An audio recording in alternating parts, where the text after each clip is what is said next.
इस बीच मैं मंच पर आमंत्रित करना चाहती हूं लेशी सिंह, मंत्री भवन निर्माण विभाग, और अपने एडिटर और अपने संपादक अनुराग सर को कि प्लीज मंच पर आएं और लेशी सिंह मैम को आप सम्मानित करें।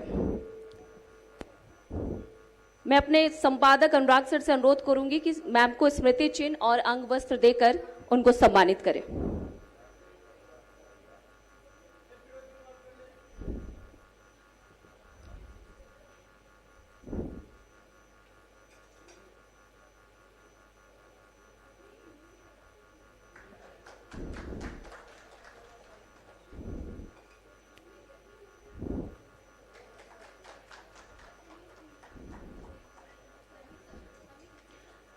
मैम लेशी सिंह मैम से अनुरोध करूंगी कि मैम आप मंच पे ही उपस्थित रहें, और मैं अपने सहयोगी सुष्मिता से अनुरोध करूंगी कि आप मैम के साथ बैठिए और आगे की जो वार्ता है उसको कंटिन्यू किया जाए। जी, मैं मंच इन दोनों को सौंपती हूँ।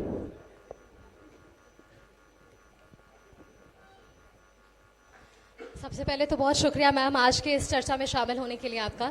Thank you. और मुझे जहां तक याद है, जब इस बिहार विधानसभा की बात हो रही थी और जब मैं आपके क्षेत्र में पहुंची थी तब आपसे बात करने का मुझे मौका मिला था। धमदाहा वो जनता है जिन्होंने आपसे कई बार विश्वास रखा, 6 बार के आप वहां से विधायक रहे, और सबसे बड़ी बात है कि महिला और कैबिनेट मिनिस्टर की जब बात होती है बिहार सरकार के लिए तो 8वीं बार आपने जिस तरह से यहाँ पर अपना विस्तार किया है, और मुझे लगता है इस चर्चा में शामिल होकर आज हम उन सारे विषयों पर बात करेंगे। लेकिन आपकी उपस्थिति है और सीमांचल की बात हो रही है, समाधान की बात हो रही है, तो आपने एक संकल्प के साथ की यात्रा की शुरुआत की होगी। अब आगे का विजन क्या है आपका और क्या संकल्प मन में, क्योंकि आपने कितना लंबा समय दिया यहाँ पर, क्या कुछ आपने कार्य किए वो सभी जानते हैं, लेकिन आगे के लिए आपका संकल्प क्या? देखिए, हमारा भी संकल्प है और साथ ही साथ सरकार का भी संकल्प है, दोनों साथ साथ लेके हम लोग चल रहे हैं। और जब 2005 में बिहार में एनडीए की सरकार बनी, उससे पहले ही मैं विधायक बनी थी 2000 में, और उस समय जो स्थितियां थी हम लोग चाहते हुए भी बहुत कुछ नहीं करा पाते थे, क्योंकि सरकार संकल्प वाली नहीं थी। और एक तरफ हम लोग देखते थे कि समस्या ही समस्या है, और इसका समाधान जब हम लोग ढूंढते थे, क्योंकि सरकार की इच्छा शक्ति और जो काम करने वाली सरकार रहने के बावजूद ही काम होता है। उस समय की स्थितियां परिस्थितियां जो थी हम सब लोग जानते हैं, गवाह हैं। लेकिन वहाँ से हम लोगों ने 2000 से यात्रा शुरू की कि जहाँ क्षेत्र में धमदाहा का, जहाँ से मैं जिस क्षेत्र से प्रतिनिधित्व करती हूँ, धमदाहा विधानसभा, सड़क की स्थिति बदतर थी, हॉस्पिटल की स्थिति बदतर थी, शिक्षा की स्थिति बदतर थी, न स्कूल थे, न मूलभूत सुविधा था स्कूल में, न स्वास्थ्य केंद्र में कोई डॉक्टर थी, न वहाँ पर कोई व्यवस्था थी, न कानून व्यवस्था का कोई मामला ही नहीं बनता है। तो उस समय की जो स्थिति थी, वहाँ से हम लोगों ने सफ़र शुरू की और एक संकल्प लेके कि ज़रूर हम लोग कामयाब होंगे, हमारी सरकार बनेगी। और उस समय हमारी पार्टी स्ट्रगल कर रही थी, संघर्ष कर रही थी, जो हालात थे। तो एनडीए की सरकार बनी 2005 में, और उसके बाद विकास। और आज आपने यहाँ पर कशिश न्यूज की ओर से मंथन कार्यक्रम का आयोजन किए हैं, और साथ ही साथ समाधान का संकल्प का भी ये जो आपका आज का थीम है। हम लोगों ने संकल्प के साथ आगे बढ़ते गए। 2005 में हमारी सरकार बनी, एनडीए की सरकार बनी, और उसके नेतृत्वकर्ता हमारे आदरणीय सर्वमान्य नेता नीतीश कुमार जी को बिहार की जनता ने आशीर्वाद दिया और काम करने का मौका दिया। साथ ही साथ सरकार के द्वारा जो संकल्प था, जिस संकल्प के साथ हमारी सरकार आई, एनडीए की सरकार, लोगों का समाधान करते गए हर एक क्षेत्र में। चाहे शिक्षा का क्षेत्र हो, आप देख लीजिए शिक्षा के क्षेत्र में आमूलचूल परिवर्तन हुआ है। सबसे ज़्यादा बजट एनडीए सरकार का माननीय मुख्यमंत्री जी ने 21 वर्षों में सबसे ज़्यादा शिक्षा पर जोर दिया।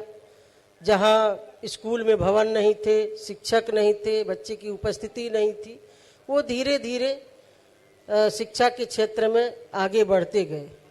अभी भी और भी हमको आगे बढ़ना है, सरकार और भी इस पर काम कर रही है। और वर्तमान सरकार जो हमारी फिर एनडीए की सरकार है और माननीय मुख्यमंत्री आदरणीय सम्राट चौधरी जी के नेतृत्व में और हमारे नेता आदरणीय नीतीश कुमार जी के मार्गदर्शन में बिहार में शिक्षा के क्षेत्र में और फिर 21 वर्षों में जो स्वास्थ्य के क्षेत्र में भी जो अमूलचूल परिवर्तन हुआ है। आज पूर्णिया में ले लीजिए, मेडिकल कॉलेज बन के तैयार है, वहाँ पर लोगों का इलाज हो रहा है।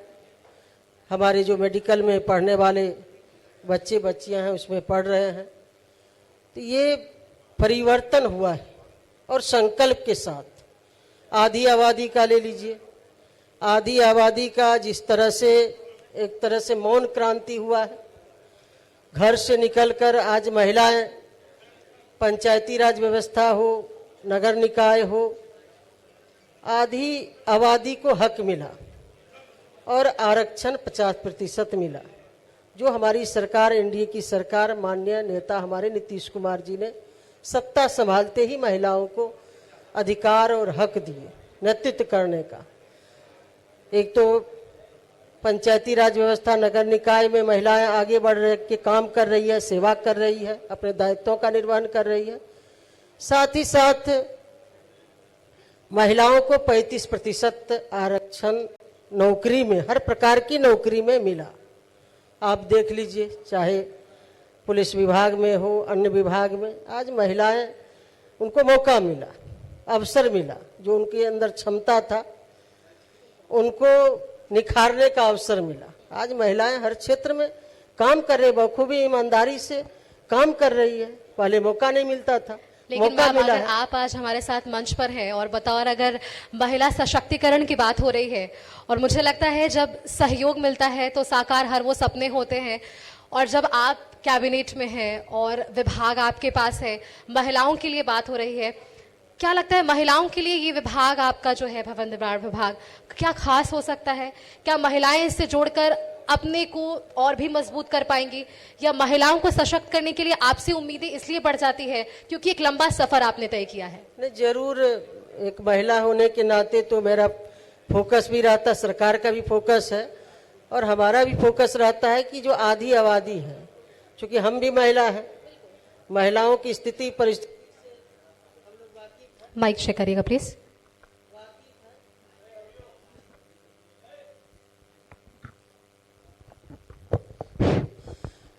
तो एक महिला होने के नाते महिला का दर्द भी समझ सकते हैं, उनका संघर्ष भी समझ सकते हैं, घर से लेके बाहर तक।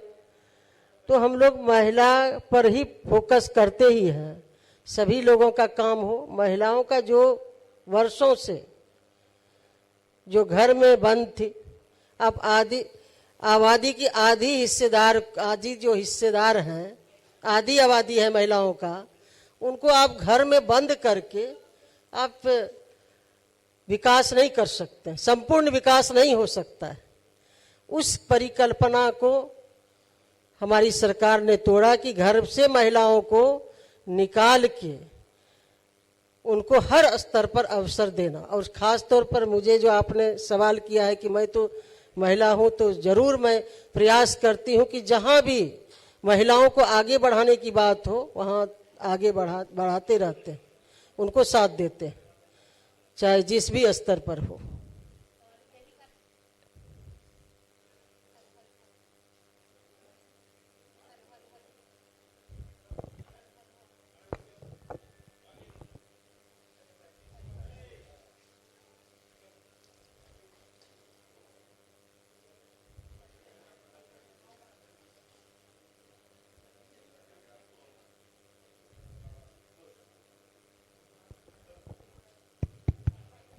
इसमें तो आ रहा है।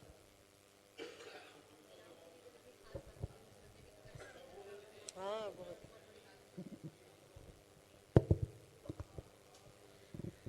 आपने बताया कि महिलाओं के बिना विकास संभव नहीं है, और जब राजनीति से जुड़ी हुई बातों की होती है तो लगता है कि महिलाओं को इससे अलग रखना चाहिए, राजनीति में शामिल नहीं कर महिलाओं को उस विकास में शामिल करना चाहिए जिसके लिए वो असल हकदार है। अब एक बार मैं चाहूंगी कि आपके क्षेत्र की बात करते हैं, धमदाहा की बात करते हैं। क्या लगता है क्यों इतना विश्वास आप पर जनता को है? 6 बार के आप वहां से विधायक रही, 8-8 बार आपको कैबिनेट में जो है जगह मिली है, ये विश्वास कायम है? क्या लेशी सिंह वो काम लगातार कर रही है जो संकल्प उन्होंने अपने शुरुआती दौर में लिया था, और उसी संकल्प के साथ वो आगे बढ़ेंगी? और क्या मूल मंत्र आप वैसे अपने आगे आने वाली पीढ़ी को जो राजनीति में जुड़ेंगी बतौर महिला क्या देंगी, ताकि वो जब इतना लंबा सफर तय करें? देखिए, इस मंच से मैं यही कहूंगी कि मैं ही एक उदाहरण हूं कि महिलाओं को यदि मौका मिले तो हर वो काम कर सकती है के लिए एक बार जोरदार तालियां होनी चाहिए इस बात पर। ये सबसे बड़ी उदाहरण है इस बात का, इन्होंने खुद स्वीकार किया, और मुझे लगता है आपने बिल्कुल ठीक कहा है। देखिए, महिलाओं में जो क्षमता होता है, जो ईश्वर ने महिलाओं का जो आत्मशक्ति होता है, महिलाओं की जो क्षमता होता है, जो हुनर होता है, ईश्वर ने दिया है। और महिलाएं हर काम कर सकती है, घर का भी काम काज करती है। यदि राजनीति में उनको मौका मिला तो राजनीति भी अच्छे से करती है। यदि अवसर मिले तो महिलाएं अच्छा प्रदर्शन करती हैं, मैं ये कह सकती हूँ। लेकिन अब धीरे धीरे अब महिलाएं आगे बढ़ रही है। सरकार स्तर पर भी हमारी सरकार, एनडीए की सरकार, और माननीय हमारे आदरणीय नेता नीतीश कुमार जी ने महिलाओं को बहुत आगे बढ़ाए हैं।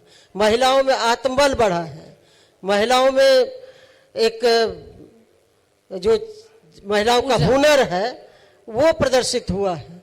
क्योंकि आप उनको अवसर दीजिएगा तभी उनका समझ सकते हैं कि उनमें काम करने की क्या क्षमता है। चाहे जिस भी क्षेत्र में ले लीजिए, महिलाएं किसी भी क्षेत्र में पीछे नहीं है। और मैं तो संकल्प के साथ आगे बढ़ती गई, क्षेत्र से जुड़ी रही, लोगों की हर एक समस्या से, चाहे छोटी समस्या हो बड़ी समस्या हो, संकल्प के साथ समाधान करती हूँ कि हमको करना, जो लोगों की परेशानी है उसका समाधान करना, और उसमें अच्छे से लोगों की सेवा करते हैं, दिन रात मेहनत करते हैं। तो लोगों ने 6 बार, 1 बार नहीं, 2 बार नहीं, 6 बार लोगों ने आशीर्वाद दिया है, और आशीर्वाद देके यहाँ तक बढ़ाने का काम किए हैं। तो मैं तन्मयता के साथ अपने विधानसभा क्षेत्र में एक एक काम करती हूँ। हर क्षेत्र में काम हो रहा है, महिलाएं आगे बढ़ रही है। तो ये मेरा संकल्प है कि हम संकल्प के साथ समाधान करें। मुझे लगता है ये जो शीर्षक है वो आपके लिए बिल्कुल सार्थक रहा, और इस वजह से इसका जिक्र आप कर रही हैं। एक बार आपके विभाग का भी मैं बात करना चाहूंगी, क्योंकि बिहार की जब बात होती है इंफ्रास्ट्रक्चर को लेकर भी ज्यादा जोर दिया जाता है। ये विभाग आपके पास है, और अगर हम मेट्रो सिटीज की बात करते हैं, उनमें से अब एक बिहार बनने जा रहा है, जिसकी शुरुआत हमने देखी, उदाहरण हमने देख लिए, उद्घाटन हमने देख लिए। क्या बड़े प्रोजेक्ट्स बिहार में आने वाले हैं? ये सवाल तो मैं जरूर आपसे पूछूंगी। और क्या वो बड़ा इंफ्रास्ट्रक्चर, क्या वो विजन भवन विभाग की तरफ से जिसके लिए बिहार को याद किया जाएगा? देखिए, 21 वर्षों में भवन निर्माण विभाग ने एक नए कीर्तिमान स्थापित किए। बिहार में आधारभूत संरचना मजबूत हुआ है, जहां 2005 से पहले आधारभूत संरचना नहीं थी। बड़े बड़े प्रोजेक्ट्स भवन निर्माण विभाग के द्वारा कार्य हुआ है, काम हुआ है। चाहे पटना में आप देख लीजिए, बापू टावर हो, बापू सभागार हो, कई पटेल भवन हो, म्यूजियम हो, इंटरनेशनल स्तर के म्यूजियम की स्थापना हुई है, काम हुआ है। और भी बहुत सारे काम करने हैं। पंचायत स्तर पर, प्रखंड स्तर पर भी जितने आधारभूत संरचना का निर्माण हो रहा है वो भवन निर्माण विभाग के द्वारा हो रहा है। और भी आने वाले समय में हमारे जो वर्तमान मुख्यमंत्री आदरणीय सम्राट चौधरी जी के नेतृत्व में और भी आगे इस भवन निर्माण विभाग से काम होना है। जो हमारा सरकार का, जो एनडीए सरकार का लक्ष्य है, जो विजन है कि और भी हम, चाहे हमारा जो अभी टाउनशिप बनना है 11 जगह, वहाँ भी बहुत बड़े पैमाने पर आधारभूत संरचना का निर्माण होना है। तो सरकार का विजन स्पष्ट है कि जो हमारा लक्ष्य है उस लक्ष्य की ओर हम आगे बढ़ेंगे। कई घोषणाएं हमारे माननीय मुख्यमंत्री आदरणीय सम्राट चौधरी जी कर रहे हैं, आप लोग आए दिन देख रहे हैं। उस पर काम चल रहा है, हर स्तर पर काम चल रहा है। हर एक जिले में इंडस्ट्री लगना है ताकि रोजगार का सृजन हो।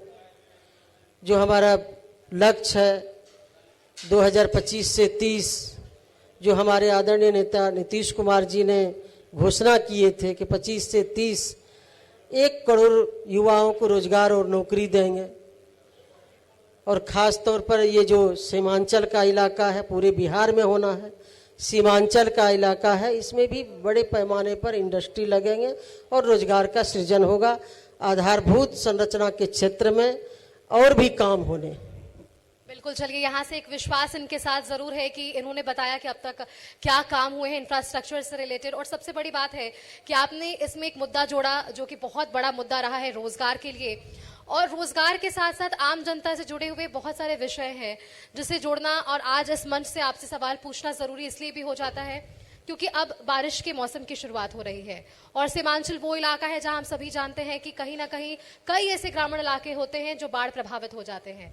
वहां वैसी स्थिति ना आए, पलायन की स्थिति उत्पन्न ना हो, इस पर क्या समाधान होगा? और सिर्फ समाधान नहीं, एक संकल्प क्या होगा इस मंच से कि आज वो संकल्प हम जब ले तो अगली बार ऐसी स्थिति सामने ना आए। देखिए, इसमें हमारा जो ये इलाका है, चाहे सीमांचल का इलाका हो या कई ऐसे जिले हैं उत्तर बिहार के जो कि बाढ़ से प्रभावित होता है।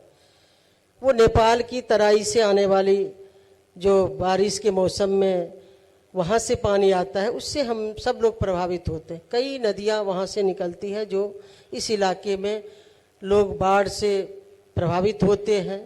तो हमारी सरकार का लक्ष्य है और आप लोगों ने देखा होगा कि केंद्र सरकार ने, जो बिहार सरकार ने प्रस्ताव भेजा था, कोसी मेची परियोजना, जो इस इलाके में उस पर काम होना है, काम शुरू है, उसमें 6000 करोड़ की लागत से काम होना है। और इसमें सिंचाई की भी व्यवस्था होगी, बाढ़ से भी निजात मिलेगा और इससे काफ़ी फायदा होगा। तो ये तो नेपाल और भारत से के बीच का मामला है और उसमें भी काम चल रहा है। उसमें भी प्रयास है कि जब तक अस्थाई समाधान नेपाल में नहीं होगा तब तक ये इलाके में अस्थाई समाधान नहीं हो सकता। लेकिन जो अभी ये एक परियोजना लाया गया है, इससे जरूर कम होगा, लोगों को बाढ़ के समय में कम क्षति होगी और फिर जो सिंचाई की भी व्यवस्था होगी। तो ये सरकार का संकल्प है इस इलाके के लिए। बिल्कुल, तो चलिए इस संकल्प के साथ आप आगे बढ़ रही हैं और मुझे लगता है एक विजन बिल्कुल क्लियर है कि किस तरह से काम करना है और सीमांचल की जनता को, बाढ़ प्रभावित क्षेत्र को किस तरह से बचाना है और उनके लिए क्या कुछ आपके लिए समाधान है। लेकिन इन सबके बीच एक सवाल आपसे और कि जब सीमांचल की जनता की बात होती है, आपने वो तमाम विषयों पर बात कर लिया, रोजगार पर हमने बात की, पलायन पर हमने बात किया, शिक्षा पर हमने बात किया, लेकिन जिस बात का जिक्र आपने किया कुछ योजनाओं का, असल व्यक्ति तक, असल योजना का असल हकदारी किस तरह से पहुंचे, इसके लिए आपके पास क्या मन में विचार है? क्योंकि कई बार ऐसी हमारे तक भी खबरें आती है कि असल व्यक्ति तक असल योजना का जो कह सकते हैं लाभ नहीं पहुंचता। तो वैसे में क्या लगता है कि ग्रामीण क्षेत्र की जो जनता है, क्या वो जागरूक है? क्या उन्हें पता है कि सरकार किन योजनाओं को लेकर आगे बढ़ रही है? और यदि पता है तो उन तक क्या असल लाभ पहुंच पा रहा है? देखिए, एकदम पहुंच रहा है। जहां भी कमियां रह रही है प्रचार प्रसार भी हो रहा है। अभी आप लोग देख रहे होंगे कि हमारे माननीय मुख्यमंत्री जी ने, सम्राट चौधरी जी ने घोषणा की है कि सहयोग शिविर, और सहयोग शिविर के माध्यम से पंचायत स्तर पर प्रथम मंथ के प्रथम मंगलवार को राज्य के सभी प्रखंड के एक पंचायत में शिविर लगता है, सहयोग शिविर, जिसमें कि सभी प्रखंड स्तर के पदाधिकारी रहते हैं और वहाँ लोग आवेदन देते हैं। वो सहयोग पोर्टल पर उसको डाला जाता है और समाधान भी होता है। पहले से लोग देते रहते हैं, ये भी प्रचार प्रसार है कि आप सहयोग पोर्टल पर आवेदन दीजिए। और फिर प्रथम मंगलवार को और तृतीय मंगलवार को जो सहयोग शिविर लगता है उसमें बहुत सारा जो आवेदन देते हैं उसका समाधान भी होता है, समाधान करके दिया जाता है। तो ये एक जरिया है। और सहयोग पोर्टल वो हमेशा खुला रहता है, वो हर 24 घंटा खुला है कि आप कभी भी आवेदन दे सकते हैं। और शिविर के माध्यम से, दोनों माध्यम से लोग इसका सरल सहज तरीके से, जो लोगों की या व्यक्तिगत कोई अंतिम पायदान के लिए योजनाएं लागू की गई है उसके लाभ के लिए हो या सामूहिक कोई विकास की बात हो, तो वो आवेदन के माध्यम से, सहयोग शिविर के माध्यम से और सहयोग पोर्टल पर लोग आवेदन देते हैं, उसका समाधान भी हो रहा है। और योजनाओं का लाभ तो लोग ले रहे हैं, आप लोग देख रहे हैं किस तरह से महिला रोजगार योजना का लागू किया गया, उसमें महिलाओं को रोजगार के लिए राशि दी गई 10-10 हजार, फिर 2 लाख देने की बात है। तो ये योजना भी चल रही है। साथ साथ पेंशन की राशि 400 से 1100 बढ़ाई गई, बिजली फ्री दी गई। तो कई स्कीम का लाभ लोग ले रहे हैं। कोई ऐसा परिवार नहीं है जहां की भारत सरकार की और बिहार सरकार की कोई योजना नहीं पहुंचती हो। योजनाओं का फहरिस्त है, बालक साइकिल योजना, बालिका साइकिल योजना, पोशाक योजना, वृद्धा पेंशन, दिव्यांग पेंशन, कई योजना है, महिला रोजगार योजना, किसान सम्मान योजना, प्रधानमंत्री आवास योजना, कई और भी डिपार्टमेंट से कई स्कीम है जो बड़े पैमाने पर 21 वर्षों से ये चल रहा है।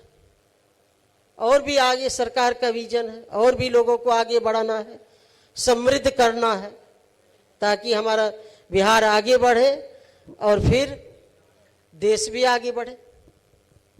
बिल्कुल। तो चलिए, आज मैम ने यहाँ पर हमारे साथ मंच साझा कर ये तमाम जानकारी आप तक जरूर बताई है कि समाधान क्या है और किस संकल्प के साथ हर वो विभाग काम कर रहा है। बहुत शुक्रिया मैम आपका हमारे साथ मंच साझा करने के लिए और साफ तौर पर ये बातचीत करने के लिए कि क्या आपका संकल्प रहा है। बहुत धन्यवाद आपका। Thank you.